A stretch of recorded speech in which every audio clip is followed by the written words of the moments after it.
Not long ago, in a town much like yours, there was a young woman who was very happy. Until one day her heart broke so violently that her sorrow echoed through space and time. When I first started playing this game, honestly I was a bit disappointed. I'd seen some trailers and I thought it looked kind of fascinating. A little weird, but in a good way. I happen to like games that qualify as offbeat. But once I got to play it, there were certain things that just didn't sit well with me. I didn't think they were the right decisions. But the more I played it, the more I liked it. And in the end, I thought it was a pretty good experience. Sayonara Wild Hearts is visually interesting. It's fast-paced and it has good music. But that doesn't quite explain it. You see, the draw of this game is its audiovisual presentation. Even more than the gameplay itself, what makes this game worth playing is how the music and the visuals mix together on screen. The gameplay is not a secondary consideration, but it's its presentation that's kind of drawing the crowds. The object of the game is to collect as many hearts as you can from many different roads. You also change vehicles a lot, and they all handle slightly differently. The music and the setting also change constantly, so variety seems to be very important to this game.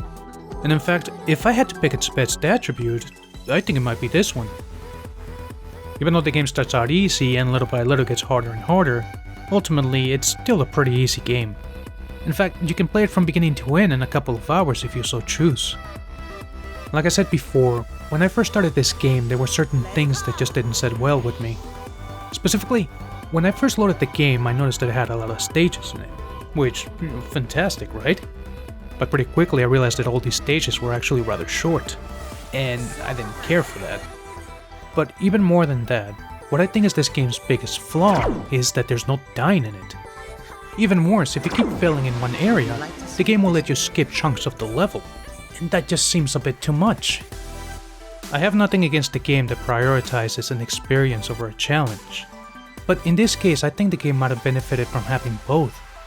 It just didn't seem like the right direction for the game. After finishing the game though, I actually do think that these were the right decisions. Since the game is so fast-paced, you're gonna be constantly crashing against something. And if you punish the player for screwing up that often, they might get too frustrated and just decide to tap out. And by keeping the stages so short, you make it so that playing them over and over again isn't as exhausting as it could be. So yeah, ultimately I do think that these were all the right decisions. Well, not all of them, but mostly. The story itself is pretty bare bones. Well, it still has one, and what's there is fairly interesting. You'll also notice a lot of influences from things like Sailor Moon and pop music. But honestly, I don't think it's going to be a major selling point. The game is rather short, and it also has a few other smaller issues. But it's also not very expensive, and I think that its price balances out against any other defects that it might have. And while there are other games out there that mix their music and their visuals in more interactive ways, I do think that this one has its own certain charm. If you're still not convinced, you can always wait for the game to go on sale. By all means. But I definitely think it's worth checking out. Lastly, something that I didn't know I was going to enjoy so much was how they got Queen Latifah to narrate the story. I'm honestly a bit surprised at what a good voice for narration she turned out to have. Bottom line, I liked it. It's not perfect. It does have a bit of a slow start and a few other small annoyances here and there. But overall, it was a pretty fun experience.